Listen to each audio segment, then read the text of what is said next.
Welcome to NX structure.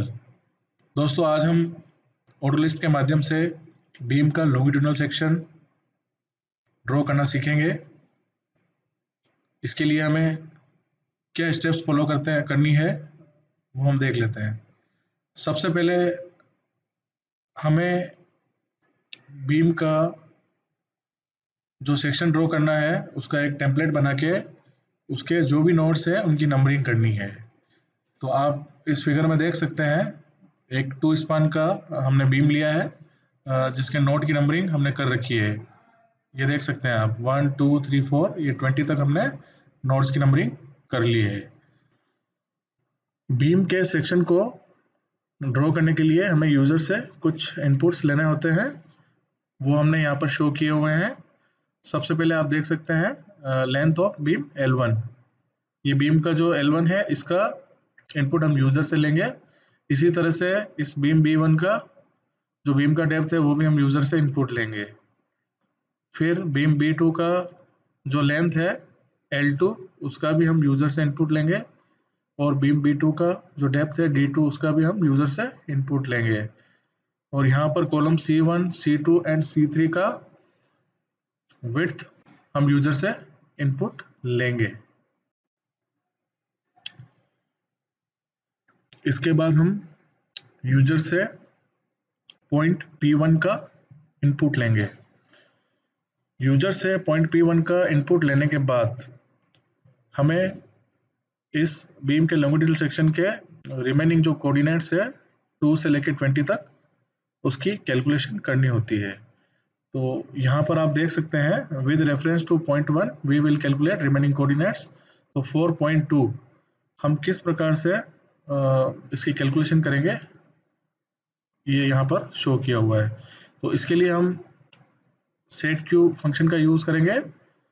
ये हमारा variable है पॉइंट 2 इस पॉइंट 2 के लिए, और यहाँ पर हम पोलर फंक्शन का यूज करेंगे। पोलर फंक्शन यूज करने के लिए हमें एक रेफरेंस पॉइंट की इसमें आवश्यकता रहती है। तो यहाँ पर हम पॉइंट P1 के रेफरेंस में पोलर कमांड यूज करेंगे। तो पॉइंट 1 से 2 के बीच में जो हमारा एंगल है वो 0 डिग्री है। तो आप यहाँ देख सकते हैं DTR फंक्शन हमने एंगल को डिग्री से रेडियन में कन्वर्ट करने के लिए जो बनाया था वो हम यहाँ पर यूज करते हैं। तो यहाँ पर DTR फंक्शन का यूज करके अभी हमारा जो एंगल है वो 0 है, एंड एक हमें इसकी रेफरेंस डिस्टेंस भी इसमें देनी होती है। तो यहाँ पर हमारी जो रेफरेंस डिस्टेंस है वो C1 है, वो हमने दे रखी है। तो आप देख सकते हैं सेट क्यू फंक्शन का यूज करके पॉइंट 2 हमने डिफाइन किया है, पोलर फंक्शन यहाँ यूज किया है। ये हमारा रेफरेंस पॉइंट 1 है, और ये हमारा एंगल है DTR 0, एंड ये फिक्स इसकी डिस्टेंस है। इसी तरह से आप देख सकते हैं पॉइंट 3 की कैलकुलेशन के लिए यहाँ पर सेट क्यू फंक्शन का यूज करके हमने पॉइंट 3 वेरिएबल सेट किया है, फिर पोलर फंक्शन यूज किया है, और पॉइंट 2 और 3 के बीच में एंगल जो है हमारा वो 0 है। तो यहाँ पर अगर ये 0 के बजाय अगर 90 डिग्री एंगल होता तो ये फंक्शन जैसे DTR 90 लिखते तो वो रेडियन में कन्वर्जन कर देता। फिर यहाँ पर आप देख सकते हैं एंगल डिफाइन करने के बाद हमें एक फिक्स डिस्टेंस इसकी पॉइंट 2 और 3 के बीच की वो डिफाइन करनी होती है। तो यहाँ पर हमारी L1 है वो हमने इस तरह डिफाइन की है। तो इसी प्रकार से as per above mention procedure we will calculate remaining coordinates. तो इस मेथड से हम इसके रिमेनिंग जो कोऑर्डिनेट्स है 3 से लेकर 20 तक वो हम कैलकुलेट करेंगे।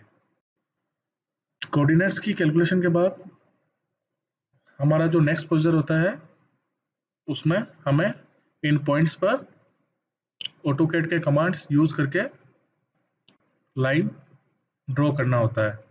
तो इसके लिए हम देख लेते हैं आगे का प्रोग्राम हमारा। तो ये आप देख सकते हैं यहाँ पर हमने ये कोऑर्डिनेट की कैलकुलेशंस कर रखी है 20 पॉइंट्स तक। इसके बाद हम सेक्शन की ज्योमेट्री इस तरह से डिफाइन कर लेते हैं। तो आप देख सकते हैं कमांड P लाइन हमने यूज करके, तो ये पॉइंट 2783 ये पॉइंट 2783 ये हमने एक पॉलीलाइन डिफाइन की है। इसके बाद पॉइंट 4 9 10 5 के लिए हमने ये पॉलीलाइन ड्रॉ करी है। फिर हमने पॉइंट 16, 11, 12, 17 के लिए पॉलीलाइन ड्रॉ की है। इसी प्रकार से जितने भी कोऑर्डिनेट्स है, जो रिलेवेंट लाइंस दिख रही है, उनको हम ड्रॉ कर लेंगे। तो आइए दोस्तों, अब हम इस कमांड को एक्टिव करके ऑटोकैड में यूज़ करके देख लेते हैं। तो यहाँ से आप एक्टिव कर लेंगे कमांड को, और हमने जो हमारा कमांड दे रखा है वो lsec2 है। तो ऑटोकैड के कमांड प्रॉम्प्ट पे आप lsec2 जैसे ही टाइप करेंगे तो आपके सामने एक डायलॉग बॉक्स डिस्प्ले हो जाएगा, जिसमें कि हमने यूज़र के इनपुट के लिए एडिट बॉक्स प्रोग्राम किए हुए हैं। तो यहाँ पर आप जैसे अभी बाय डिफ़ॉल्ट मैंने जो डेटा यूज़ करके उसी को मैं ड्रॉ करके देख लेता हूँ। तो आप जैसे ओके प्रेस करेंगे तो ये यूज़र से एक इनपुट मांग रहा है। तो स्पेस में हम कहीं पे भी पॉइंट क्लिक कर लेते हैं, तो आप देखेंगे कि हमारा ये कंक्रीट का आउटर लाइन बीम का ड्रॉ हो चुका है। इसी प्रकार से हम एक सेक्शन और ड्रॉ करके देख लेते हैं। यहाँ पर हम बीम की जो L1 है उसको हम 12 फीट 144 इंच दे देते हैं। इसकी डेप्थ हम 24 इंच ही ले लेते हैं। फिर बीम L2 का जो लेंथ है वो हम 20 फीट डिफाइन कर लेते हैं, 240 इंच। एंड बीम D2 का जो डेप्थ है वो हम 30 इंच ले लेते हैं, और कॉलम C1 जो है वो 18 इंच ले लेता है, C2 24 इंच ले लेता है, और इसको हम 30 इंच रहने देते हैं। और जैसे आप ओके प्रेस करेंगे तो यूजर से एक पॉइंट का इनपुट मांगेगा। उस इनपुट को देते ही आप देखेंगे हमारा बीम ड्रॉ हो चुका है। तो आप इसकी डायमेंशन भी चेक करके देख सकते हैं दोस्तों। कॉलम C1 हमने 18 इंच 1.5 फीट दिया था, ये आपका 1.5 फीट है। C2 हमने 24 इंच दिया था, ये 2 फीट आपका आ रहा है। इसी प्रकार से C3 30 इंच दिया था, 2.5 फीट आ रहा है। D1 हमारा 24 इंच हमने दिया था, और B1 की जो L1 है वो हमने 12 फीट दी थी, और ये हमारी 20 फीट है, ये आप देख सकते हैं। B2 की डेप्थ ये 2.5 फीट डिफाइन की थी। दोस्तों ये देखें आप, सेम डायमेंशन का हमारा एक सेक्शन क्विकली ड्रॉ हो चुका है। इसी प्रकार से एक सेक्शन और ड्रॉ करके देख लेते हैं। इसको मैं 6 फीट ले लेता हूँ, ये 18 इंच ले लेता हूँ।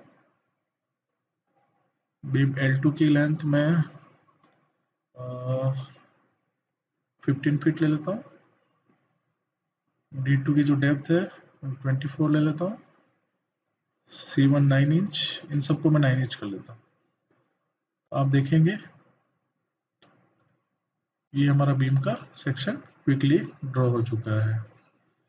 तो आप जो कुछ भी डिफाइन करेंगे दोस्तों वो क्विकली हमारा ड्रॉ हो जाएगा, ये आप देख सकते हैं। इसको 18 इंच कर लेता हूँ, ये 18 कर देते हैं सारे को। बीच वाले को हम 30 कर लेते हैं, 18।